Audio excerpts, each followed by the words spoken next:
오늘 주신 본문의 말씀 가지고 하나님은 요셉 때문에 울지 않으신다. 하나님은 요셉 때문에 울지 않으신다라는 제목으로 하나님 말씀을 증거하도록 하겠습니다.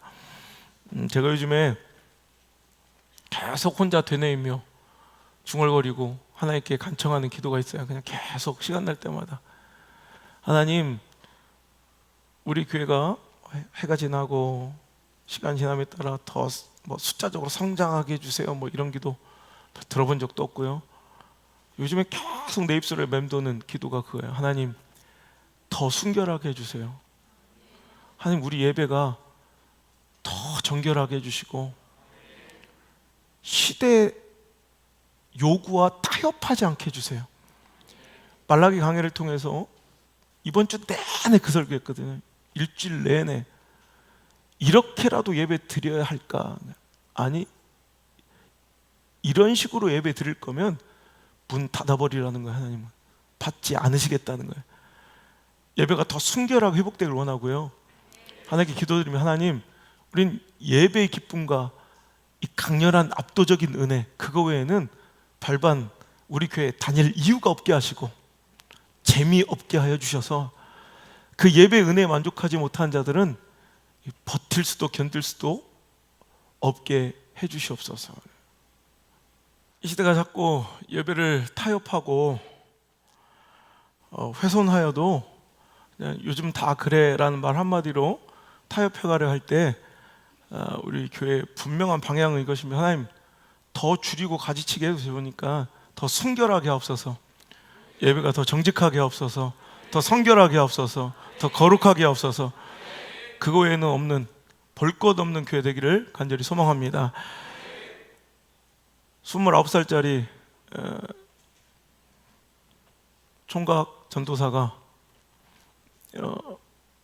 하나님 시퍼렇게 살아계신 걸 이 시 가운데 증언하겠다고, 드러내 보이겠다고, 증명하겠노라고.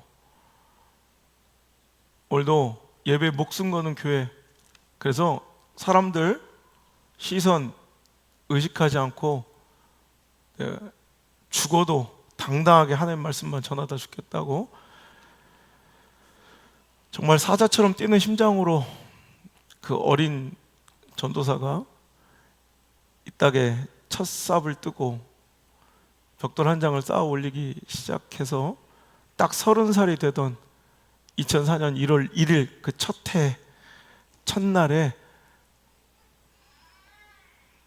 아무것도 갖춰지지 않은 상태에서 정말 예배를 시작했는데, 오늘 제가 가장 좋은 옷으로 골라 입고 두렵고 떨리는 마음으로 집을 나서기 전 거울을 보니까 오늘도 중년의 한 아저씨가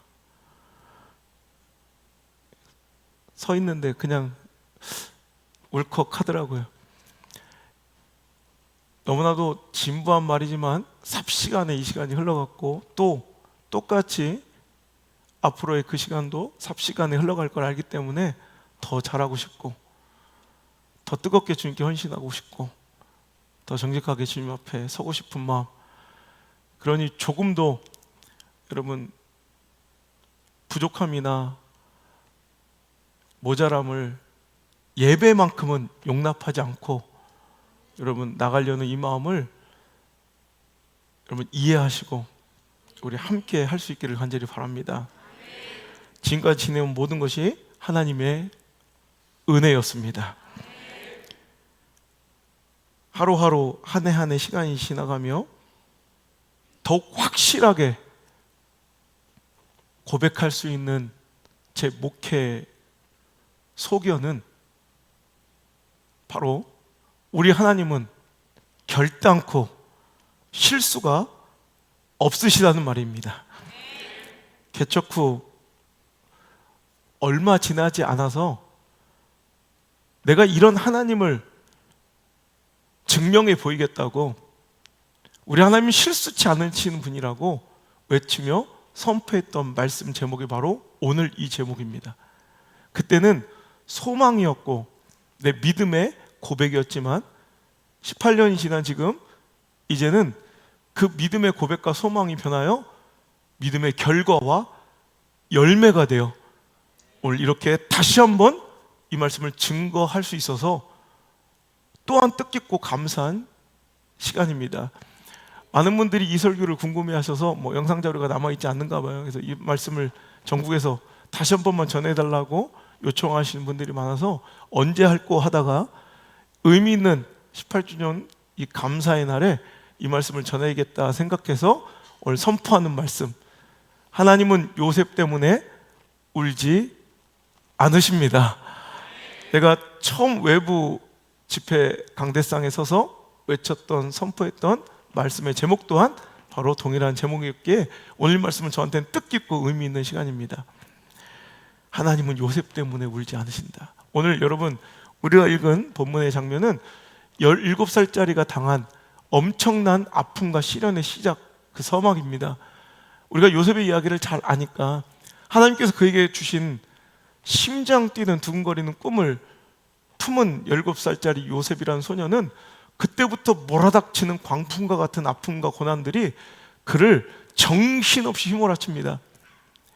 형제들에게 배신당하고 죽임을 당할 뻔한 위기를 겨우 극복하고 짐승처럼 노예로 이집트에 팔려가게 됩니다. 그때 형제들은 아버지에게 둘러댈 핑계를 찾기 위해서 동생 요셉이 입었었던 그 채색 옷을 일부러 갈기갈기 찢어 거기에 염소의 피를 뿌려 오늘도 요셉이 죽었다고 믿겨지도록 아버지를 속입니다.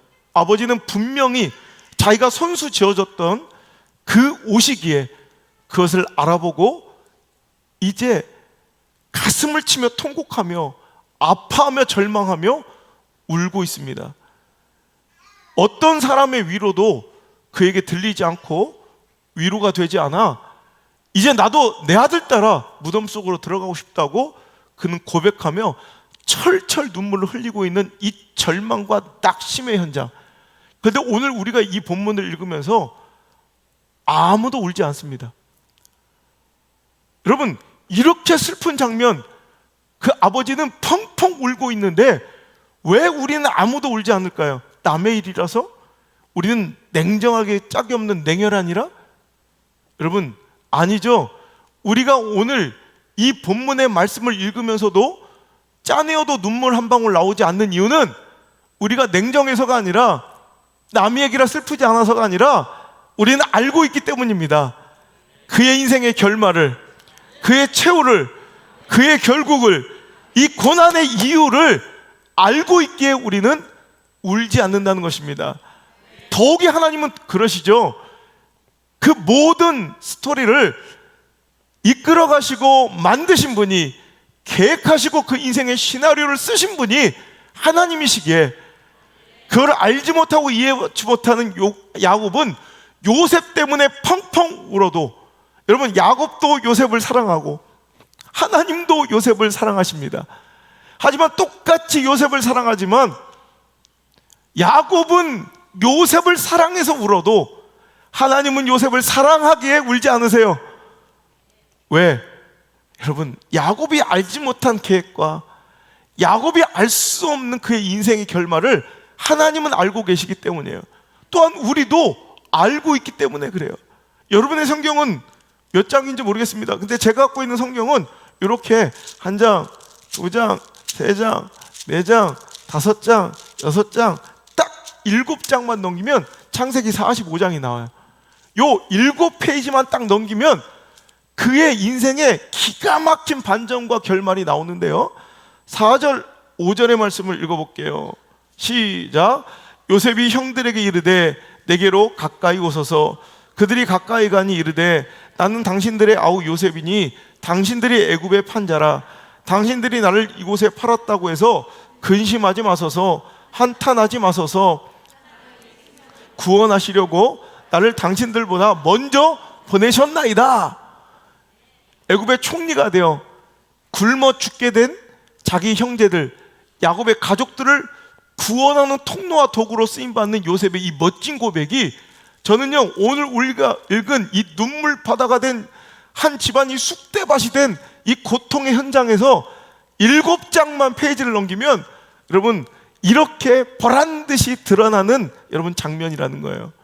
그러니 오늘 여러분, 오늘 만약에 우리에게 찾아온 낙심과 고난과 절망과 땅바닥에 주저앉아 탄식하고 울 수밖에 없는 희망의 빗줄기 한 자락 보이지 않는 그 낙심되고 절망적인 상황에 우리가 앉아 있을 때, 우리도 혹시 이렇게 요셉처럼 내 인생에 하나님이 쓰신 각본과 시나리오를 이렇게 한두 장, 세 장, 네 장 넘길 수만 있다면 오늘 우리가 펑펑 울며 절규하고 절망하며 낙심하며 분노하고 원망하고 슬퍼하고 있는 그 자리가 오히려 잔치자리가 될 수도 있다는 것입니다. 그러니까 오늘 우리가 이 말씀을 통해 하나님께 고백드리고 기도하고 소망해야 될 건 뭐예요? 하나님, 저도 앞날을 내다볼 수 있도록, 즉 오늘 내 인생의 7장만 넘겨 앞서 볼 수 있는 점쟁이를 만나게 하옵소서. 여러분, 앞날을 내다볼 수 있는 능력 달라 기도하지 마시고요, 하나님 세우신 그 멋진 내 인생의 45장을 기다릴 수 있는, 그때까지 하나님을 신뢰하며 버텨낼 수 있는, 견뎌낼 수 있는, 감당할 수 있는, 살아낼 수 있는 믿음을 주옵소서, 인내를 주옵소서. 그 능력을 달라 기도해야죠. 하나님, 앞날을 나도 예견하고 내다볼 수 있는 능력 달라 기도할 것이 아니라, 하나님, 나는 지금 아무것도 볼 수 없고 내 눈앞이 캄캄하지만 주여 하나님 인도하시고 계획하신 그 멋진 인생의 해답지까지, 주여 그 창세기 45장, 내 인생의 45장까지 견디고 기다릴 수 있는 인내를 나에게 허락하여 주옵소서. 기다림의 능력을 달라 기도할 수 있는 저 여러분 되시길 주의 이름으로 축복합니다. 신뢰가 무엇입니까? 내 인생의 결말과 결과만 믿는 것이 신뢰가 아니라, 신뢰라면, 하나님을 내가 신뢰한다면 내 인생에 하나님 인도하신 그 최종의 결말과 결과뿐만 아니라 더불어 그분의 때와 그분의 타이밍도 신뢰해야 신뢰인 거예요. 그게 진짜 믿음인 거예요. 우리는 하나님이 이루실 그 결말을 믿어요. 하나님이 이루실 그 결국 최종의 믿음이 있어요. 하지만 우리는 그것을 빨리 보고 싶어하는 조바심이 있어요. 조급함이 있어요. 하나님을 믿는다면서도 하나님을 진정으로 신뢰하지 못하는 것은 하나님의 결국과 결과만 믿지, 하나님의 타이밍을, 하나님의 스케줄을 우리는 신뢰하지 못하는 여러분 불신앙의 모습이 있다는 거예요. 시편 31편 14절 15절에 이 시편의 기자의 고백을 보세요. 힘들고 어려워 인생의 밑바닥에서 대적과 원수들의 공격 속에서 정말 모든 것을 다 잃은 듯 보이는 이 시편의 저자의 눈물 섞인 통한의 고백을 보세요. 읽겠습니다. 시작. 여호와여, 그러하여도 나는 주께 의지하고 말하기를 주는 내 하나님이시라 하였나이다. 나의 앞날이 주의 손에 있사오니 내 원수들과 나를 핍박하던 자들의 손에서 나를 건져 주소서. 아멘. 여호와여, 내 형편과 상황이 이렇게 절망스러울지라도 나는 주님께 의지, 즉 주님을 믿는다는 거예요. 하나님을 신뢰한다는 거예요. 근데 그 신뢰는 어떻게 표현된? 나는 나의 앞날이 여호와께 있음을, 주의 손에 달려 있음을 믿사오니. 아멘입니까? 다시 한번, 나는 나의 앞날이 주의 손에 있사오니. 할렐루야. 여러분, 이거 내 앞날이, 내 모든 삶의 예정이, 내 모든 삶의 스케줄이 주님의 손에 맡겨졌음을 신뢰하는 거예요. 이게 진짜 여러분 신뢰라는 거예요. 우리의 마음을 대변하는 책 제목이 있어요. 하나님, 도대체 언제입니까? 참, 우리의 항변 아닙니까?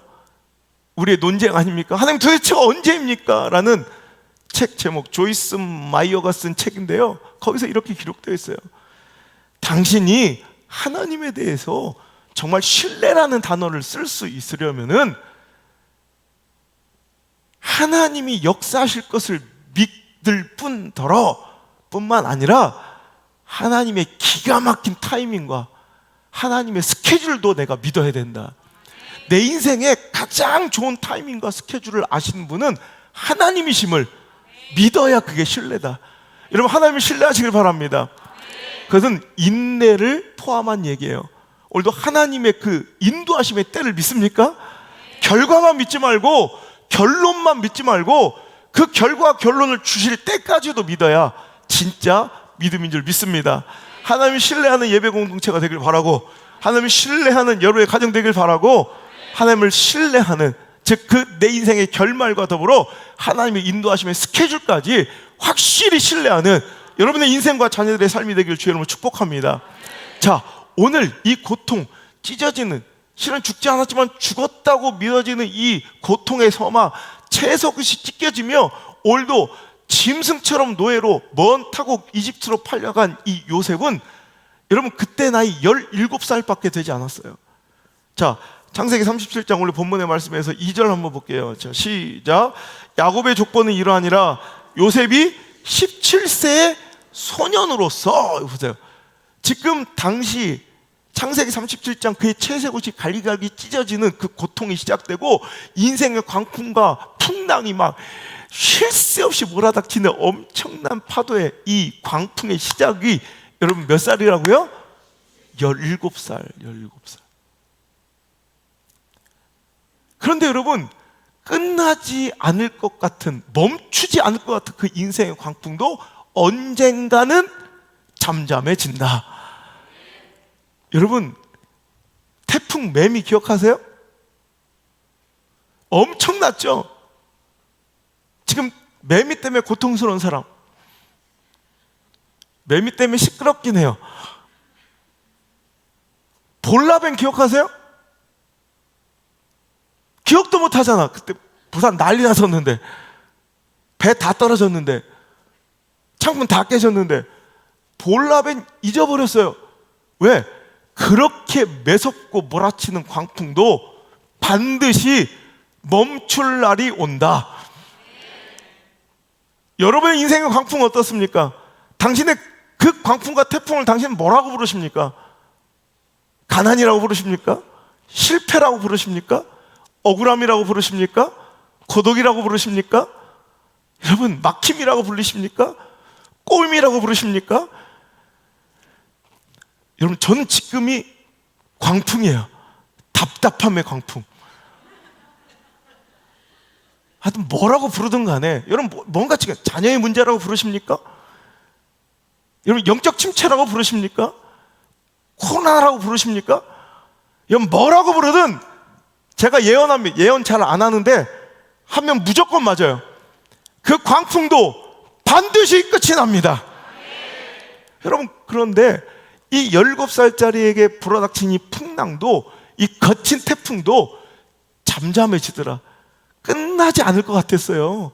인간의 힘으로는 도저히 감당할 수 없을 거라 여겨졌던 이 광풍이 멈추는 날이 오는데, 그가 이집트로 끌려가서 보디발이라는 사람의 집에 팔려가서 노예로 살아가다가 인정받아 총무가 되었는데, 근데 하다 이렇게 좀 인생이 꽃이 필만한 할 때, 그때 그 주인집 그 돼지 같은 아줌마가 갑자기 아줌마 그러면 안 돼요. 막 그 유혹을 거절했던 대가는 냉혹했습니다. 미투 이렇게 막 고발을 당해가지고 깜빵에 처박혀서 이를 갈면서 내가 나가게만 하면 저걸 막 죽여버린다. 막 여러분, 너무너무 힘들게 감옥에서 하루하루를 희망의 빛 한 조각 없이 정말 그 평생을 썩어야 돼. 감옥에서. 나란 존재는 사람들에게 점점점 잊혀지는 것 같고, 나란 존재는 내가 봐도 형편없고 꼴보기가 싫을 정도로 초라해지고 있어요. 어떤 때는 하나님도 나를 잊어버리신 것처럼 보여요. 우리 인생에 그런 날 없으십니까? 얼굴 보니 지금이 그런 것 같네요.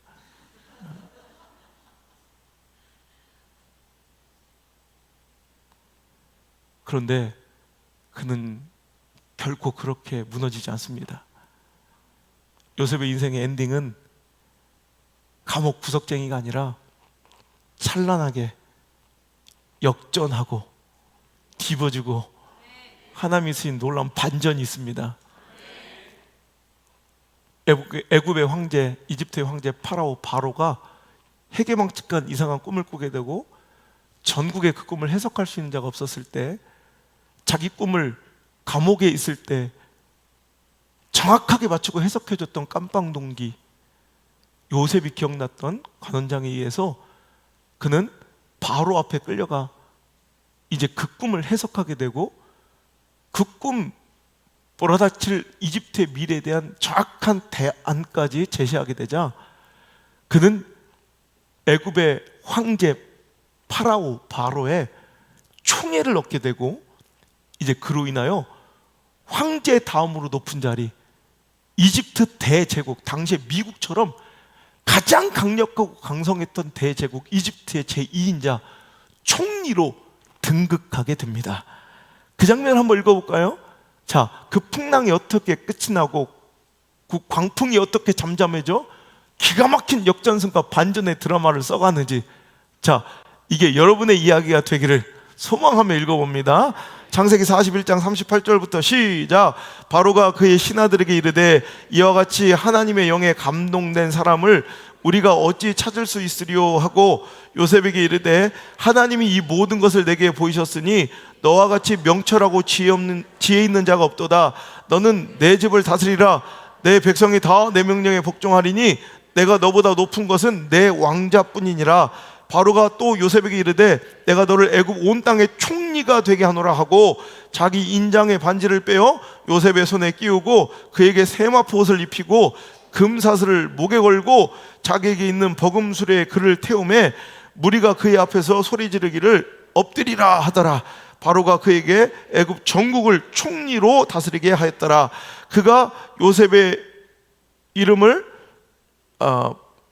45절 사붓낫 마네아라고 하고 또 온 제사장의 보디베라의 딸 아스낫을 그에게 주 아내를 삼게 아니라 요셉이 나가 애굽 땅을 순찰하니라. 46절 시작.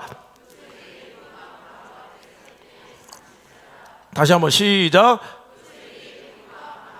설 때가 30세라. 자, 다시 한번 우리가 이 요셉에게 불어닥친 풍랑과 광풍, 그칠 줄 모르고 멈출 줄 몰랐던 몰아닥치는 그의 시련과 고난, 몇 살 때 시작됐어요? 17살에 시작된 이 고난이 몇 살에 끝이 나고 기가 막히게 반전이 돼요? 30살에. 무려 이 고통과 고난을 우리는 짧게 성경 몇 장 몇 구절을 읽었지만 여러분 그의 인생으로 들여다보면 가히 견디기 힘든 무려 몇 년의 고난과 고통의 시간? 13년을 고생한 거예요. 좋다, 인정. 우리 하나님은 나를 사랑하시고 요셉을 사랑하셔서 언젠가는 그 모든 것을 역전시키시고 회복시키시고 풀어주시고 열어주시고 응답하시고 고쳐주시고 살려주실 것을 믿습니다. 자, 좋다, 이거 믿는다, 결과를 믿는다. 그러면 어차피 그렇게 해주실 거면 25은 어때요? 좋아, 군대라고 생각하고 3년 20살 어때요? 괜찮죠? 제 제안 괜찮죠? 아니면 당신의 그 고난이 한 50년 갈지어다. 자기 얘기 아니라고 뭐, 그죠? 한 3년 어때요? 13년 말고 10 딱 띄고 3년? 너무 좀 그런가? 좋다. 50% 대할인. 한 7년? 괜찮겠어요? 7년? 합의 봅시다. 이 정도 하면 좋을 것 같아요. 근데 13년이 웬 말이에요? 13년이. 그럼 왜 하필 하나님은 5년도 7년도 10년도 아니고 굳이 13년 동안을 요셉을 괴롭게 하시고 완전히 이 요셉을 힘들게 하셨을까? 그냥 높이실 거면 바로 높이시는 건 한 1년, 2년 정도 고생시키시고 높이시면 되시잖아요. 왜 굳이 13년 동안을 힘들게 하셨을까 궁금하지 않아요? 제가 역사책을 보다가 그 의문이 풀렸어요. 이집트의 고대 역사를 보다가 여러분 놀라운 게, 여러분 바로 황제는 선출직이나 임명직이 아니에요. 그냥 바로는 당시에 이집트에서 애굽에서는 태양 신이에요. 신으로 여겨졌던 파라오는 선출이나 임명이 아니라 그냥 혈통을 따라 강제적으로 자동적으로 그냥 주어지는 강제적 선택이에요.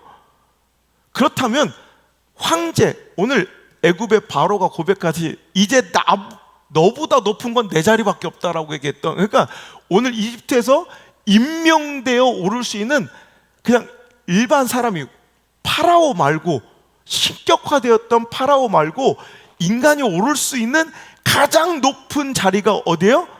이집트의 총리까지 오를 수 있는 거예요. 근데 각 자리와 임명직마다 제한된 조건들이 있더라고. 근데 당시 고대문헌 이 바로의 시대, 파라오의 시대, 이집트의 역사를 보니까 글쎄요, 애굽의 총리가 될 사람은 30세 이상의 남자여야 된다라는 기록이 있어요. 그러니까 만약에 그가 조금 일찍 바로의 앞에 서면 총리 대신은 될 수 없는 거야.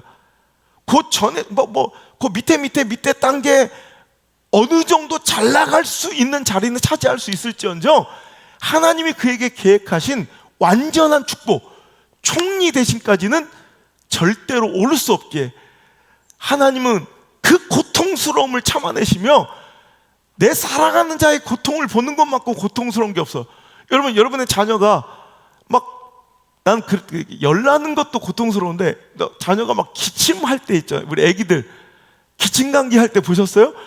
애가 숨도 못 쉬고 막 계속 기침하면 차라리 저거 나한테 옮겨주세요 이럴 때 있잖아요. 하나님 저 열 나한테 주세요 이럴 때 있잖아요. 내 사랑하는 자의 고통을 보는 것만큼 더 고통스러운 게 없어요. 오히려 여러분, 하나님이 더 아프셔, 하나님이 더 애가 쓰이셔. 그런데도 참으시는 거예요. 참으시는 거예요. 왜? 요셉을 두실 자리가 따로 있기 때문에 그래요. 조금 더 일찍 나와 이장되거나, 나는 하나님 통장만 돼도 좋다니까요. 저는 그냥 어디 그냥 군수만 돼도 좋다니까요. 전 면장만 돼도 좋다니까요. 전 국회의원 정도로 만족해요. 이렇게 얘기할 수 있지만 아니야. 하나님께서 그에게 주실 자리는 여러분 총리 대신의 자리야. 그러려면 정확하게 13년을 기다려야 된다는 거예요. 하나님 딱 그 기한이 차면 막 기다렸다는 듯이 하나님이 더 조급하시고 하나님이 더 안 달라졌어.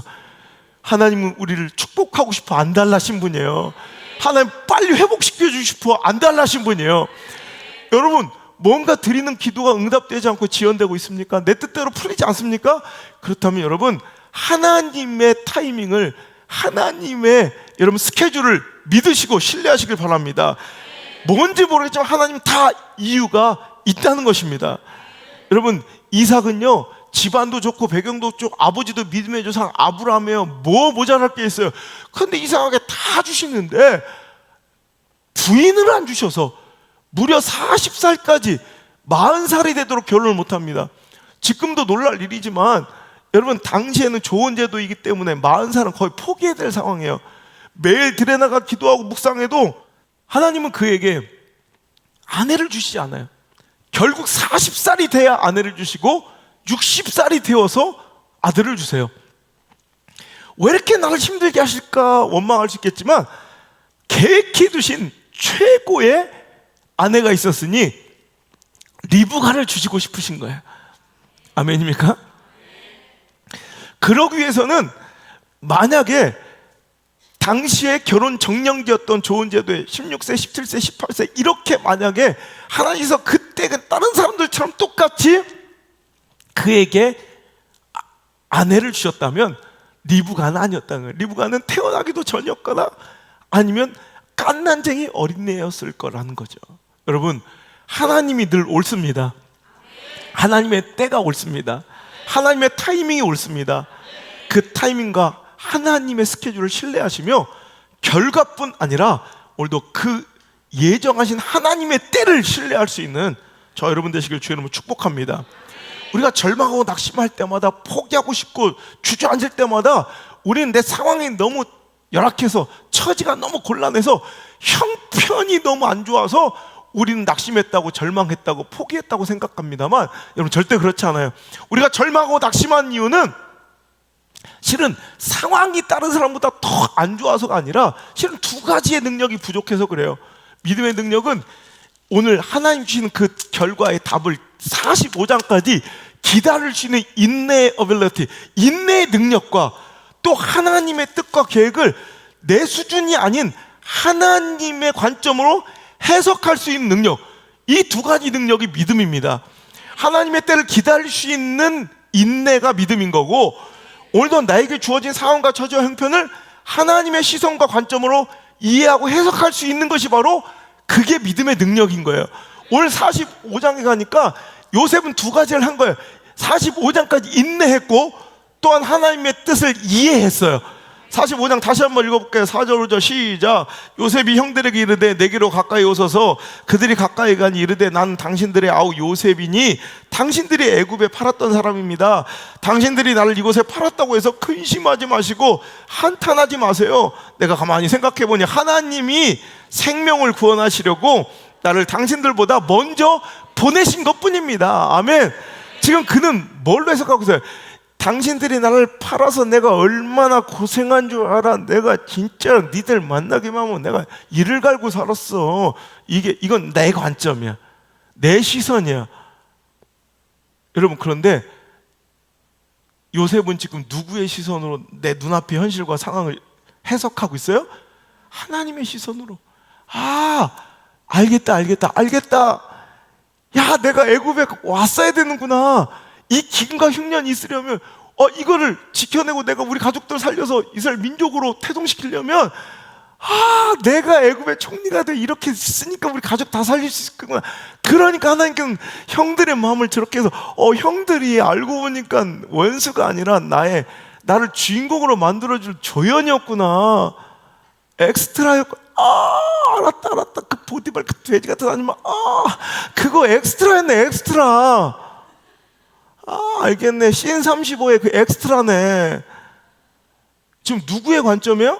하나님의 관점이에요.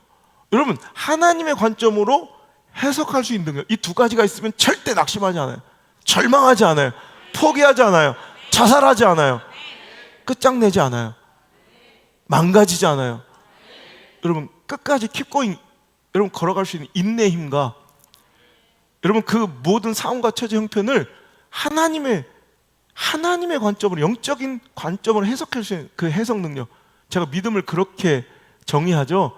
믿음이 무엇입니까? 여러 가지 정의가 있겠습니다만 나에게 주어진 형편 상황을 하나님의 관점으로 영적으로 해석할 수 있는 해석 능력이 그게 바로 믿음인 거예요. 그래서 오늘 세상 사람들은 눈에 보이는 대로 반응해요. 좋은 일 있으면 막 좋아해, 기뻐 춤춰. 근데 짜증나고 슬픈 일 있으면 막 낙심해. 왜? 보이는 대로 인간적인 눈으로밖에 해석할 수 없으니까 상황에 따라 움직여. 하지만 우리는 거꾸로 살 수도 있어요. 되게 잘 나가고 형통한데도 불안하고 두려워.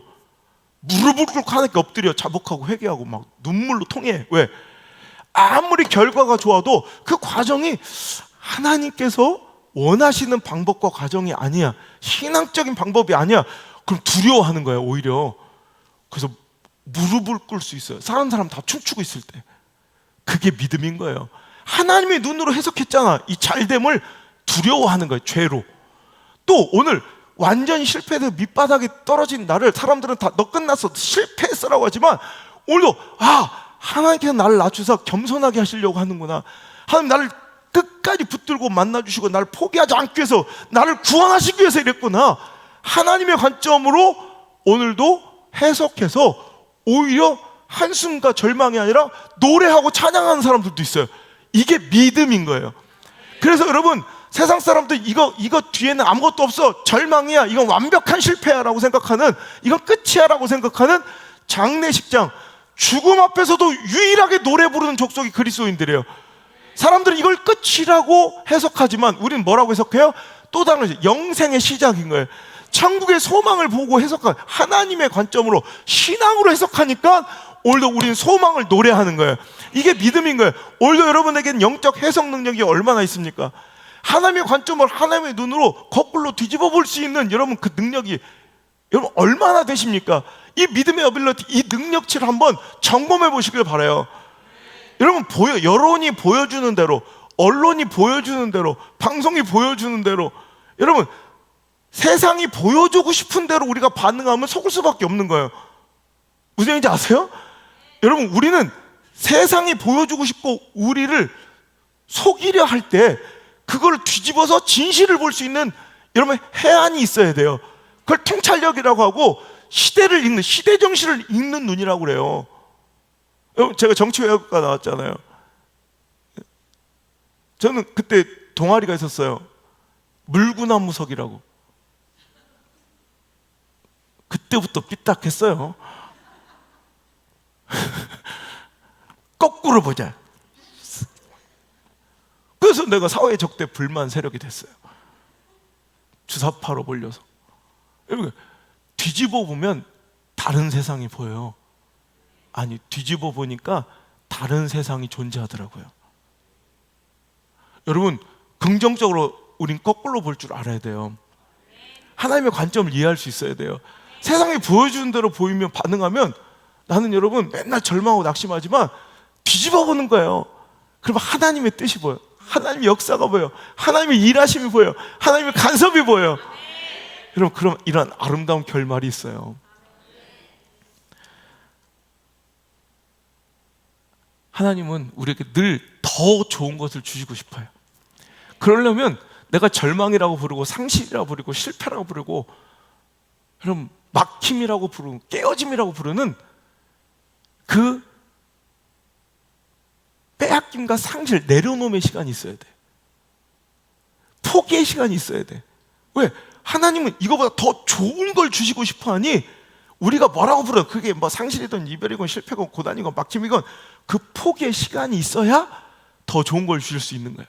우리는 허접한 내 기준으로 내가 생각하는 것이 내 때에 이루어져야 그걸 뭐라고 불러요? 형통이라고 불러요. 잘 아시겠네. 그럼 내 생각대로 되지 않는 건 참 멋진 일이다. 그게 어디서? 믿음에서 나오는 거예요. 내 생각대로 되지 않는 것은 슬픈 일이에요. 짜증난 일이에요. 불쾌한 일이에요. 그런데 왜 그렇게 고백할 수 있어요?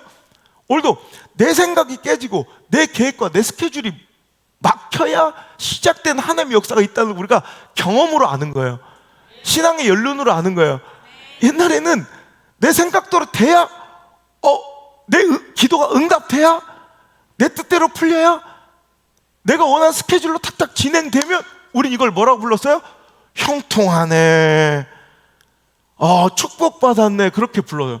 근데 오히려 그게 잘못될 수도 있어요.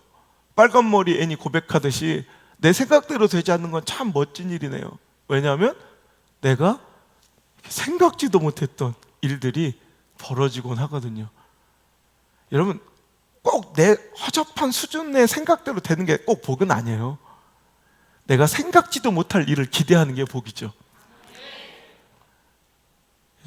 내가 지금 내 생각대로 내 어렸을 때 예상대로 그 스케줄대로 지금 모든 게 우리가 막 형통되었다면 저는 그냥 명문대 나와서 지금 대기업의 부장쯤 돼 있는 거예요 지금. 근데 그것이 막히고 오히려 깨어지고 그걸 내려놓고 포기하게 만드시더니 하나님은 이렇게 행복한 열매를 주셔서 그것들과는 비교에 건덕지도 안 될 만큼 하나님 존귀하게, 아름답게, 행복하게, 기쁘게 만들어 주시더라고요. 우리가 이제 손님들이 오시면 우리 교회는 되게 다 놀라고 가세요. 우리 교회는 은혜를 끼치는 통로나 말씀의 이런 대언자들은 최고로 대접해요.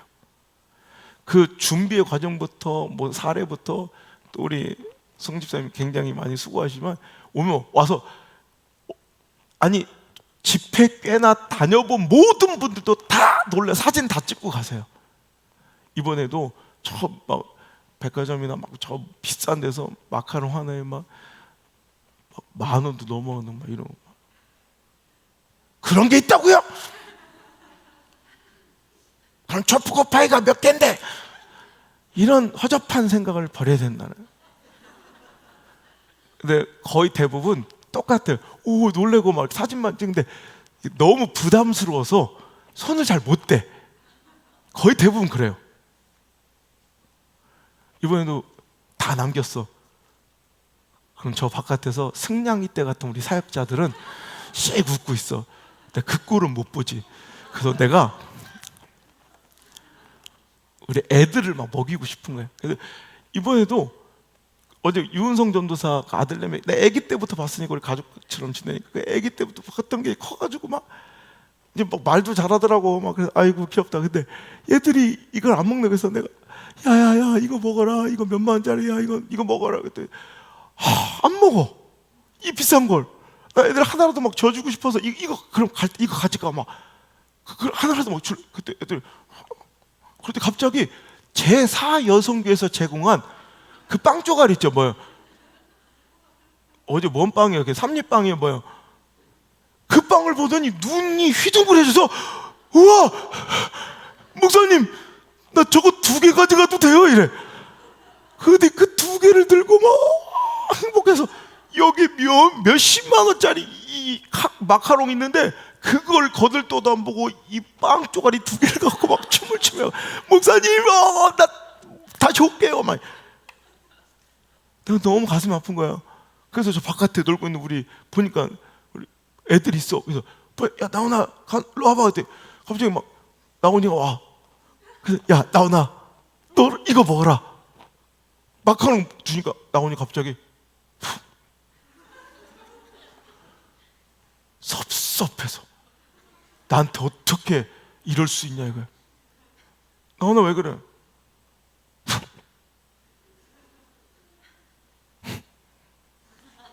내 냉장고에 킨더 초콜릿 그거 하나. 어떻게 나를 사랑한다면서 킨더 초콜릿을 안 주고 저 따위 뭐 이상하게 생긴 걸 나한테 먹으라고? 내가 속을 줄 알고 뭐 입을 틀어막고 안 먹고 결국 그래 그럼 이거 나 가져가라. 이거 하나면 킨더 초콜릿이 한 박스다. 그런데도 그걸 안 먹고 요거 하나 받아가지고 그거 보면서 아이고 저 어리석은 아이, 저 어리석은 자매. 기가 차면서 딱 이런 생각이 드는 거야. 우리 하나님이 우리 보시면 딱 저 모양이겠다.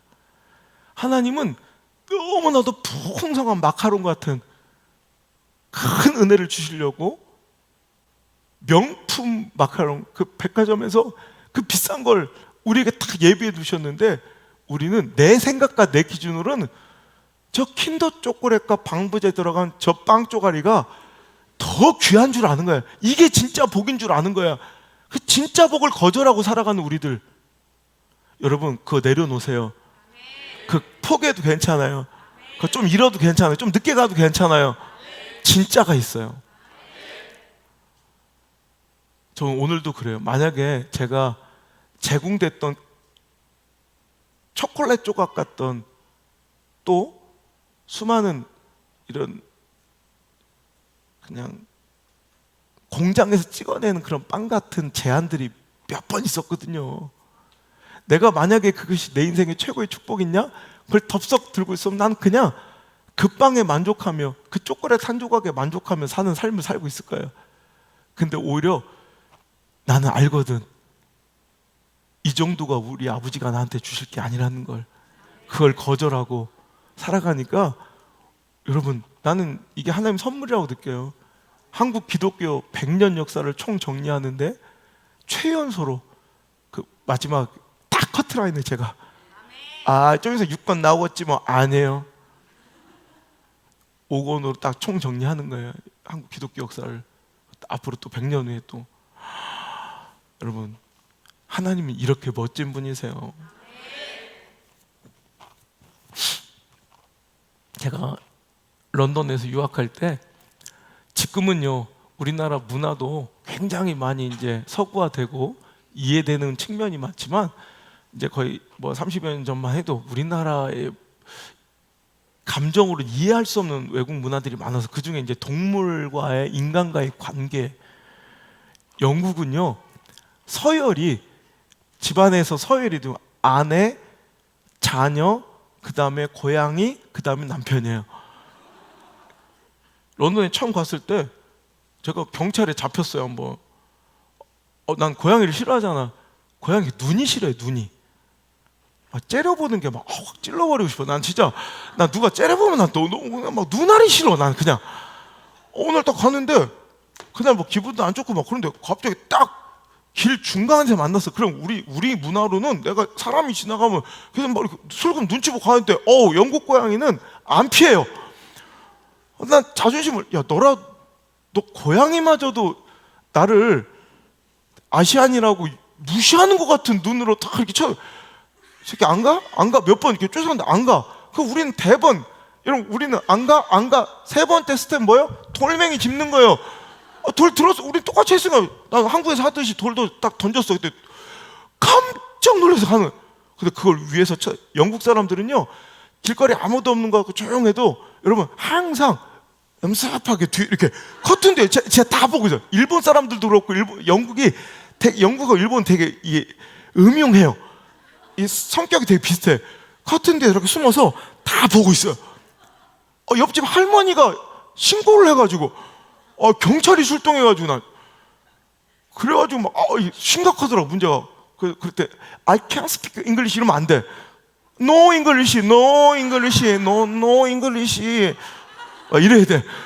저놈은 아무것도 모르는 거야. 그래가지고 그냥 억지로 한번 풀려놨더니 그때부터 여기서는 절대로 동물한테 뭐 던지면 안 되는 거야. 그걸 알았어요.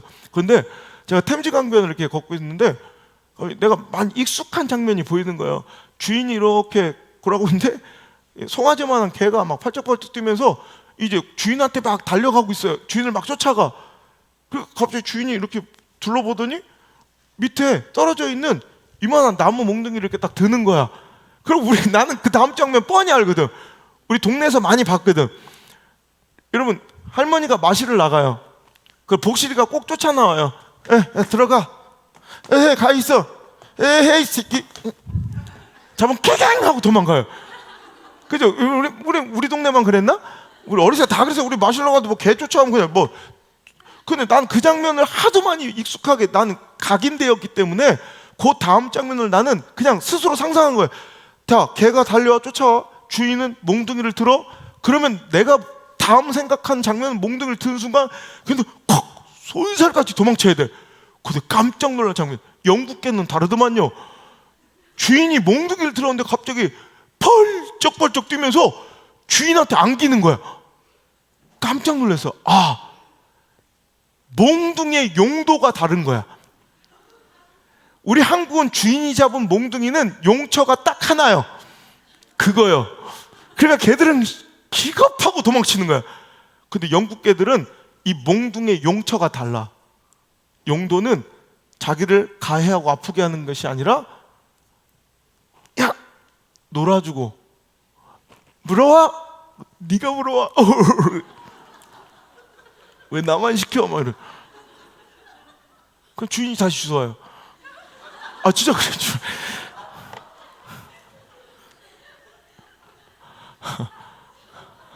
그때 내가 깨달은 게 있어. 몽둥이만 볼 게 아니라 진짜 중요한 거는 몽둥이가 아닙니다. 몽둥이를 쥐고 있는 주인의 의도지. 이게 진짜 중요한 거야. 우리는 몽둥이만 보면 기겁을 해. 가난이란 몽둥이, 실패라는 몽둥이, 질병이라는 몽둥이, 시련이라는 몽둥이, 막힘이라는 몽둥이, 계획의 틀어짐의 몽둥이, 우리 이것만 보면 기겁하고 질색을 해. 왜? 나는 경험이 이것밖에 없는 거야. 이걸로는 아픔밖에 못 당해봤던 거야. 여러분 이제 기대하십시오. 그 아픔과 실패와 절망과 막힘과 가난과 질병과 시련과 여러분 이 모든 몽둥이는 분명히 좀 끔찍해 보이지만 이거를 쥐고 계신 붙잡고 계신 주인님이 의도가 나를 즐겁게 하고 나를 소망 있게 하고 미래에 희망을 주는 것이라면 우리는 펄쩍펄쩍 뛰며 오히려 그 순간에 즐거워야 된다는 거예요. 여러분 한국 개처럼 살지 말고 영국 개처럼 삽시다. 서로 인사합시다. 영국 개처럼 삽시다. 예레미야 29장 11절에 그렇게 말씀하십니다. 여호와의 말씀이니라 너희를 향한 나의 생각을 내가 아나니 평안이요 재앙이 아니니라. 나는 오히려 너에게 미래와 희망을 주는 것이니라. 몽둥이만 보고 기겁하지 말고 이 몽둥이를 주인분의 생각을, 의도를 알아야 돼요. 평안입니다. 희망입니다. 소망입니다. 믿으십니까? 이제 내 앞의 현실과 상황을 내 관점으로 해석하고 바라볼 것이 아니라 허접한 1인칭 나의 시점이 아니라 하나님의 관점으로 높고 위대하신 전지적 하나님의 시점, 전능적 주님의 시점으로 바라볼 때, 이제 뒤집어 볼 때 요셉처럼 그 모든 상황이 이해되며 즐겁고 행복하며 소망으로 가슴이 팔딱팔딱 뛰는 안호성 목사의 심장과 여러분의 심장이 다르지 않을 줄 믿으신다면 아멘. 내 처지가, 오늘 상황이 망한 졸작인 줄 알았는데 오늘 이 말씀을 들으며 내 인생을 다시 한번 이렇게 뒤집어 보니 실은 졸작이 아니라 걸작인 거야. 여러분, 기쁜 소식이 들려왔어요. 제가 좋아하는 화가 중에 칸딘스키가 있어요. 칸딘스키의 작품전이, 여러분, 지금 세종문화회관에서 이번 주 금요일부터 시작돼서 내년 4월 이제 17일까지 4달 가까이 칸딘스키와 밀레비치 러시아 아방가르드 혁명 예술전이라고 해서, 여러분, 세종문화회관에서 이번 주부터 열려요. 제가 칸딘스키를 좋아하기 때문에 한번 꼭 가보고 싶고, 그래서 내가 계획도 우리 학생들 한번 데려가 볼까 이런 생각도 갖고 있는데, 코로나만 좀 되면 고전에 그래서 에버랜드 들려서 코시기 한번 보여주고, 아방가르드 뭐 그게 뭔지도 모르겠지만 하여튼 칸딘스키 좀 너무 기대하거든요. 여러분, 칸딘스키는 추상화의 아버지라고 불려요. 여러분, 음악에도 아버지 있잖아요. 엄마도 있고, 그것처럼 미술에도 아버지 엄마가 있어요. 그중에 추상화의 아버지가 바로 칸딘스키예요. 칸딘스키는 모스크바 출신이지만 독일로 귀화해서 결국 독일인이지만 아직도 러시아적 이런 색채를 갖고 있기 때문에, 그는 중산층의 엘리트 교육을 받아가지고 그는 미술적 소질이 뛰어났지만 결국은 법학과 경제학을 전공했어요.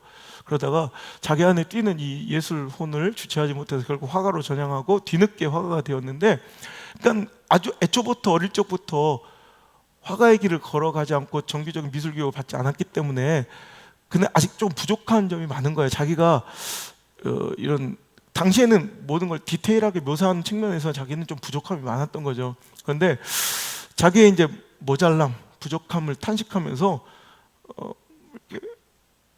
어느 날 산책을 마치고 돌아왔는데 자기 화실 작업실의 문을 여는 순간 막 강렬한 색채와 이미지의 한 작품이 탁 걸리는 거야. 앞에 작업, 너무 놀라서 도대체 저 그림이 뭐고 누가 그린 거야? 가까이 가보니까 글쎄 자기가 그리다만 말 그림에 말을 묘사했던 그 그림을 아내가 정리하다 이렇게 안 세워놓고 뒤집어 놓은 거야, 이렇게. 그러니까 형태가 불분명했던 그 완성되지 않은 자기가 그리던 말 그림에 불분명한 이런 형태지만 강렬한 색감과 색채에 너무 막 충격을 받고 아름다움에, 그래서 가까이 가봐서 그게 자기가 그리던 말 그림인 걸 깨닫게 되고, 그러고 나니까 별로 감동이 없는 거야.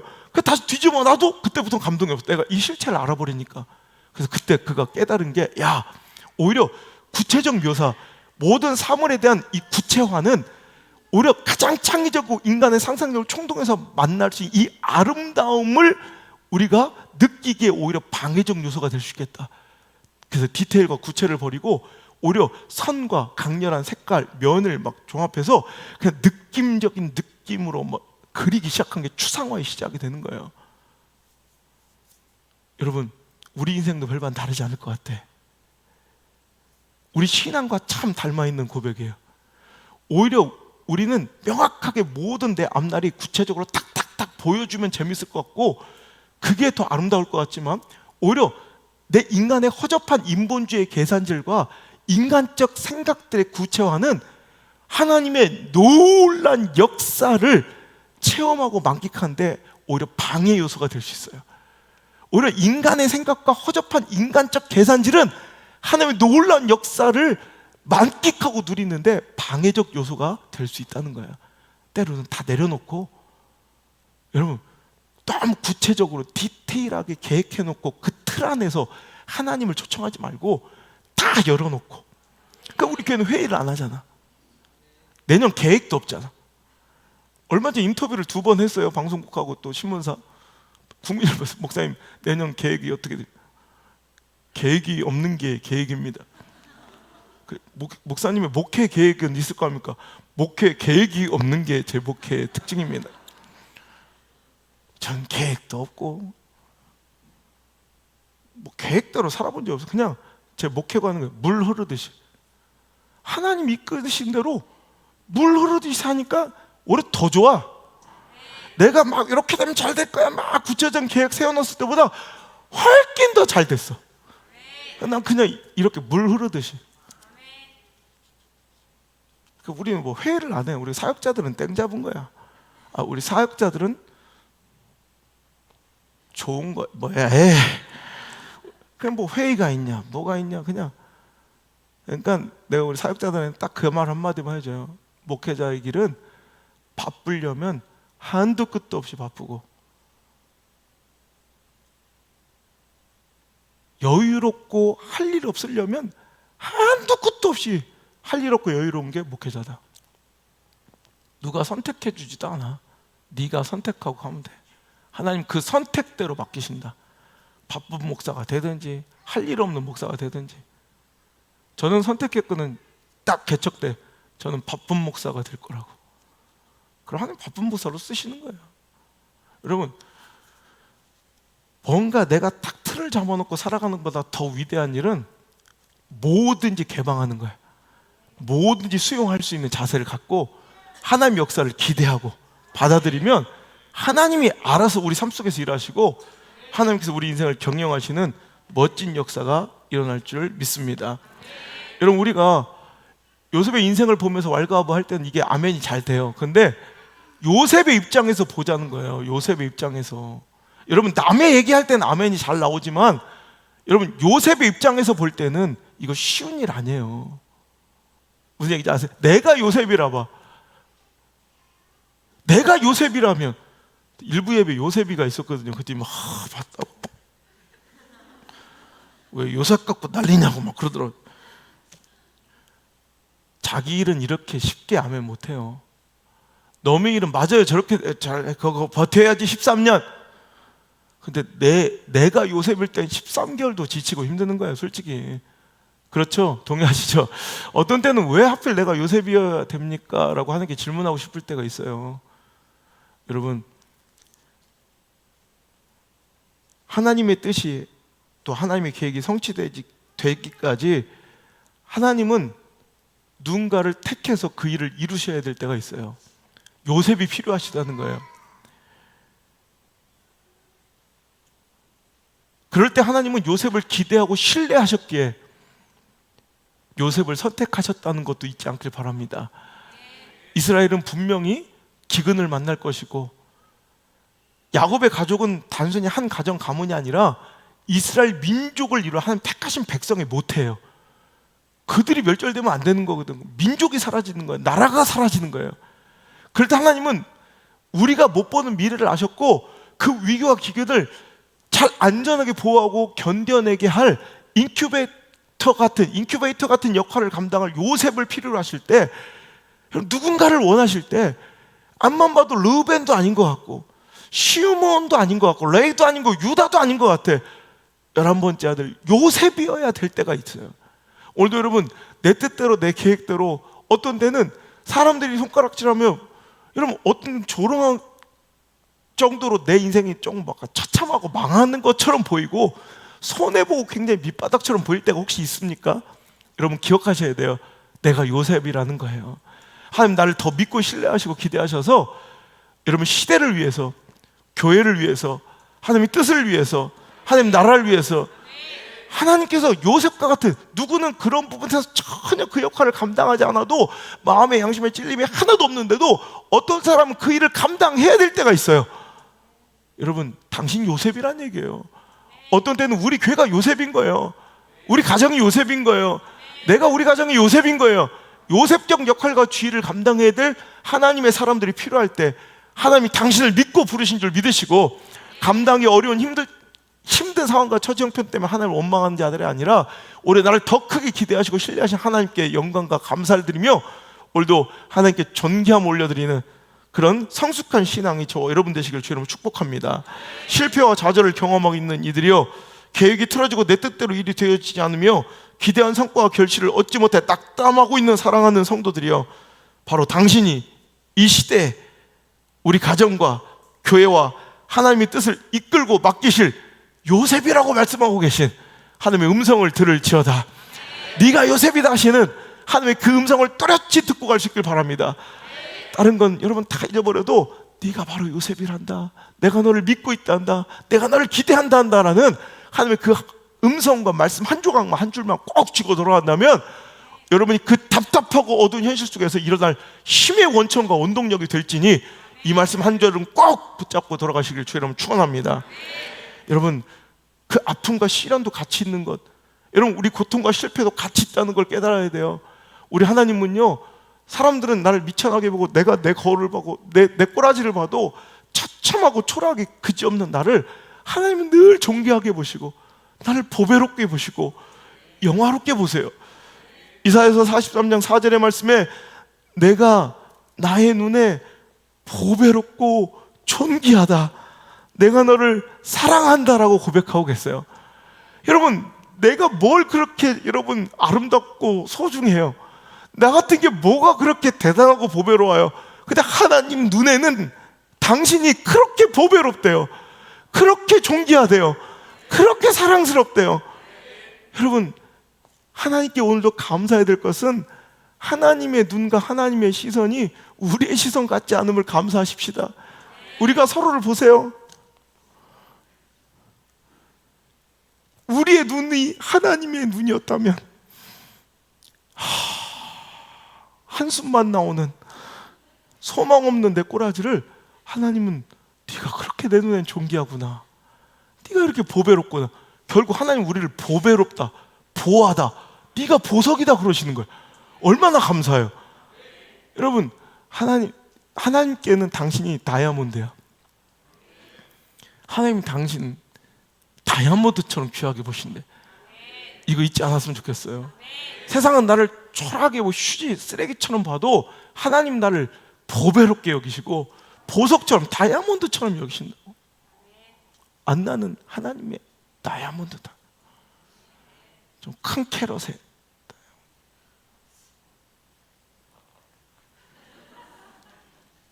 왕다이아. 여러분, 다이아몬드가 왜 가치 있는 줄 아세요?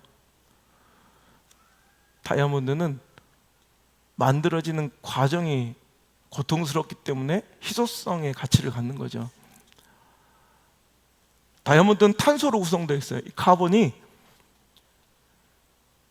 지표면, 지구의 표면에 약 120km에서 200km 지하에 파묻혀 엄청난 고온에 또 엄청난 압력을 견뎌낼 때 그 지구 내부의 고온과 지열과 압력을 버텨내면 그 탄소는 바로 다이아몬드가 되지만, 그 얕은 지층에서 그 고온과 압력을 받아내지 않으면 똑같은 탄소가 흑연이 되는 거야. 연필심 정도로밖에 사용되지 못하지만 여러분, 그 고온과 압력만 견뎌내면 누군가 한 가정을 이루고 내 사랑의 최고의 가치를 표현할 때 쓰이는 가장 멋지고 아름다운 보물, 다이아몬드가 될 수 있다는 거예요. 여러분, 다이아몬드의 가치는 투명성과 더불어 광채예요. 그래서 다이아몬드는 그 존재 자체를 여러분 그대로 존재감을 갖지 않고 가치를 갖지 않고 커팅을 해요. 그래서 최대한 커팅 면수를 이렇게 조합을 하다 보니까 어떤 게 가장 빛을 머금고 반사하는 률이 좋은지를 연구하다 보니까 고대부터 계속 이 커팅을 하다 보니까 다이아몬드를 58면으로 자르는 것이 가장 빛을 막 찬란하게 반사하더래요. 그래서 58면으로, 그래서 그 중간, 이렇게 중간 이제 그 거들의 윗부분 크라운을 여러분 33면을 두고 밑에 이 밑에 면을 약 25면을 두면, 그리고 각도도 이것을 윗부분 크라운 부분을 약 35도로, 또 이 밑면 퍼벌론이라고 하는데 그 밑면을 41도 각도로 꺾고 58면을 깎을 때 가장 멋지더래. 빛이 나더래. 이걸 이제 인류가 계속 개발해 가면서 이걸 브릴리언트 컷이라고 그래. 브릴리언트 컷. 여러분, 하나님의 손길이래. 우리가 더 빛나고 광채 있게 하나님의 영화로움의 징표가 되려면 깎이고 갈리고 커팅돼야 돼요. 너무 고통스러운 거예요.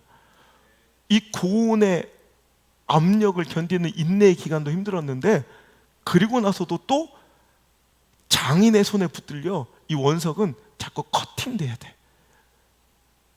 그래서 이 58면에 이 각을 갖도록 잘리고 오늘도 갈리고 깎이고 있을 때 너무 그 고통이 고통스러워 장인을 원망하지만, 실은 그것이 한 번도 실패가 없었던 그 멋진 장인의 손에 들려진, 여러분, 브릴리언트한, 놀랍고 막 가장 지혜로운, 실패가 없으신 그분의 작업 중에 있음을 여러분 기억하셔야 돼요. 나를 더 빛나고 광채, 영화롭고 보배롭게 하시기 위한 그 하나님의 멋진 작업 중에 있는 성도들이요, 오늘도 그 아픔 잘 견디시고, 제가 혼자 홀로 총각 전도사로 와서 개척해서 오늘까지 이르기까지 수많은 눈물과 아픔과 실패, 깎임과 갈림과 여러분 쪼개짐과 커팅이 얼마나 많았겠어요. 저는 그래서 몇 주년 영상 이런 거 보는 걸 별로 안 좋아해요. 그냥 여러분들은 저렇게 막 부흥해 왔구나 이 결과로 보지만, 저는 그냥 그 순간순간에 저는 기억나는 아픔들과 멍든 가슴들이 상체기처럼 다 있거든요. 그러니까 그 순간순간이 다 아픈 거야. 포기하고 싶고 절망하고 싶을 때, 그때 제가 크게 외쳤던 소리예요. 그때 선포했던 설교, 오늘 여러분에게 제 삶을 보라 하면서 여러분에게 자신 있게 내 삶을 가지고 증명해서 외칠 수 있어서 감사하네요. 하나님은 요셉 때문에 울지 않으신다. 제가 이 말씀을 선포하면서, 그래, 이거 봐라, 요셉 사랑한다고 생각하는 야곱은 이렇게 울지만 하나님께서 어디 요셉 때문에 울리시겠냐. 그렇다면 나도 이 땅의 오늘의 요셉이다. 나는 이렇게 힘들고 널브러져 방구석에 처박혀 소망 없다고 흐느끼고 있지만, 난 다 끝났다고 울고 있지만, 그때마다 나는 하나님께 외친 거, 우리 하나님은 안우성 목사 때문에 결코 울지 않으실 것이다. 나는 이렇게 절망하고 낙심하고 울고 있지만 우리 하나님은 우리 교회 때문에 울지 않으신다. 여러분, 이거 오면 끝나는 거예요. 하나님은 요셉 때문에 울지 않으셔요. 우리 하나님은 강인실 때문에 울지 않으세요. 우리 하나님은 염정학 때문에 울지 않으세요. 우리 하나님은 서동학 때문에 울지 않으세요. 우리 하나님은 최은영 때문에 울지 않으시고, 우리 하나님은 김선 때문에 울지 않으세요. 우리 하나님은 김여경 때문에 울지 않으세요. 나는 지금 너무 아프고 난 너무 힘들고 슬퍼서 널브러져 있지만 우리 하나님 절대 나 때문에 울지 않으신다. 믿으십니까? 여러분, 하나님은 나 때문에 울지 않으신다. 하나님은 내 상처 때문에 울지 않으신다. 하나님 내 자녀들 때문에 지금 울지 않으신다. 하나님 내 가정 때문에 울지 않으신다. 하나님 지금 내 가난과 실패 때문에 울지 않으신다. 하나님 지금 나의 억울함 때문에 울지 않으신다. 왜냐하면 더욱 빛나게 하실 하나님의 가장 완벽하신 브릴리언트 컷이 오늘 우리 인생 가운데 오늘도 그 멋진 장인의 손길로 한 번도 실패가 없었고 실수가 없으셨던 하나님의 놀라운 손길로 지금 당신의 인생에 개입하셔서 작업하고 계심을 믿으시면 되는 거예요. 이 말씀 가운데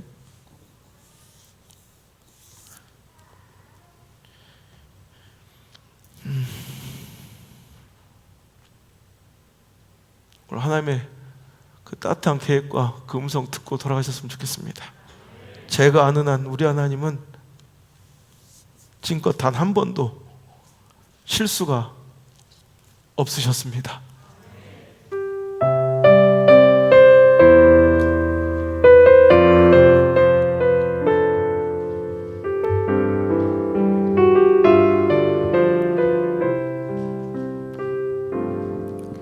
내가 걷는 이 길이 굽어도는 수가 있어도 내 심장이 울렁이고 가슴 아파도 내 마음 속으로 여전히 기뻐하는 까닭은 하나님은 실수하지 않으심일세.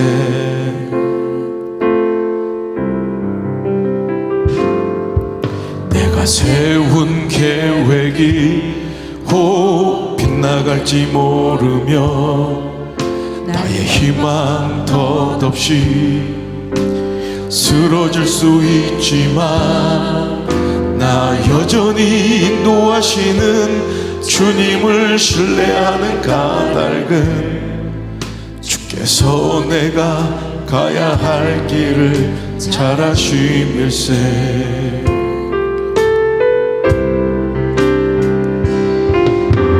어두운 밤 어둠이 깊어 날이 다시는 밝지 않을 것 같아 보여도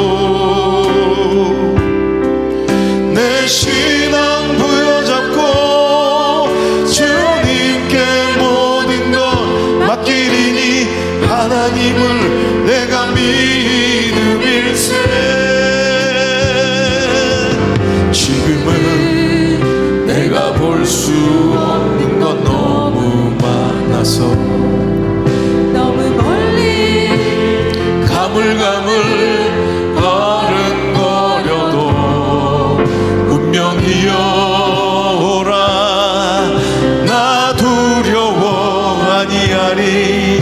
만사를 주님께 내어 맡기리. 차츰차츰 안개는 거치고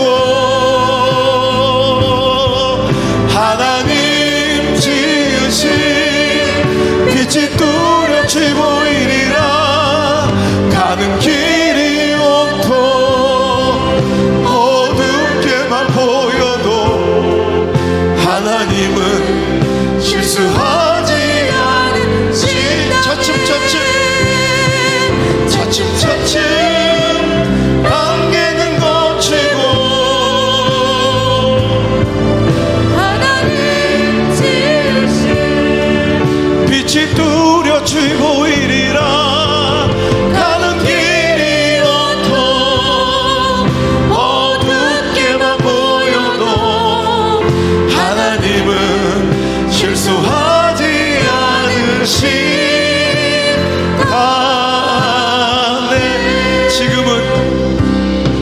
지금은 내가 볼 수 없는 건 너무 많아서 너무 멀리 가물가물 아른거려도 운명이여 오라.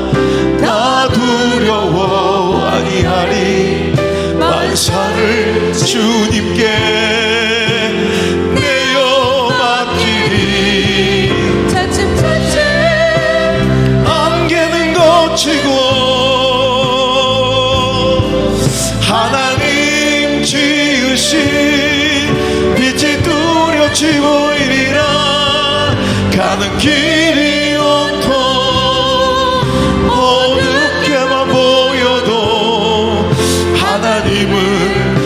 실수하지 않으신다네. 차츰차츰 한계는 거치고 하나님 지으신 빛이 뚜렷이 보이리라. 가는 길이 온통 어둡게만 보여도 하나님은 실수하지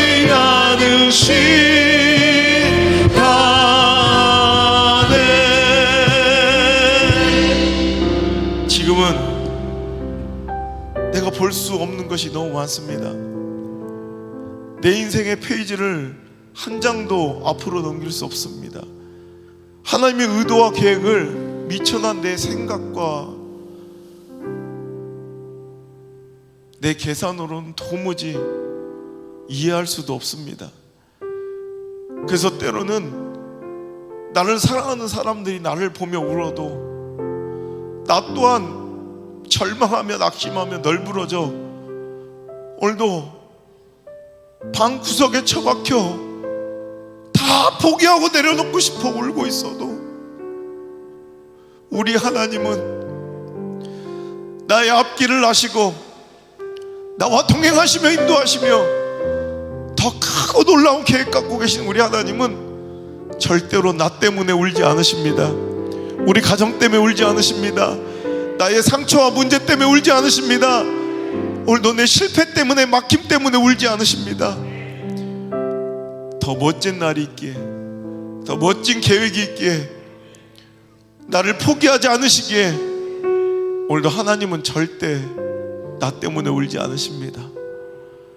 그분을 신뢰하며 그분이 나에게 주실 결말을 그 결과를 신뢰하며 또한 더불어 하나님의 때와 타이밍을 신뢰하며 나아가는 우리 사랑하는 성도들, 영상 예배자들, 또 우리 온양 순복음께 또 한 해 한 발걸음이 될 수 있도록 인도해 주옵소서. 이제는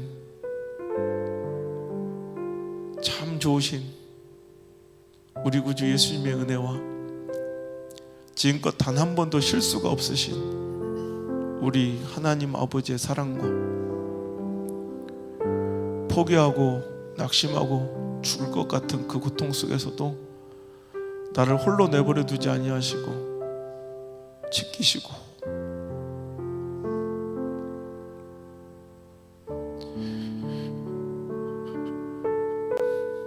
오늘까지 동행하시며 인도하신 보혜사 성령님의 그 감화 감동 교통하심 그 위로의 손길이 오늘 이 말씀 듣고 나에게 향하신 그 뜻을 알고 이제 됐어요 하나님 나도 안 울게요 위로받고 다시 믿음으로 다시 일어서 오늘 나에게 주어진 처지와 상황을 하나님의 관점으로 이해하고 또 버티고 견디고 살아낼 것을 다짐하고 돌아가는 우리 사랑하는 성도들의 머리 위에와 저들의 가정과 인생의 모든 발걸음 위에 이제부터 떠나가지 마시고 1초도 떠나지 마시고 영원토록 함께 머무시기를 간절히 또 간절히 축원하옵나이다. 아멘.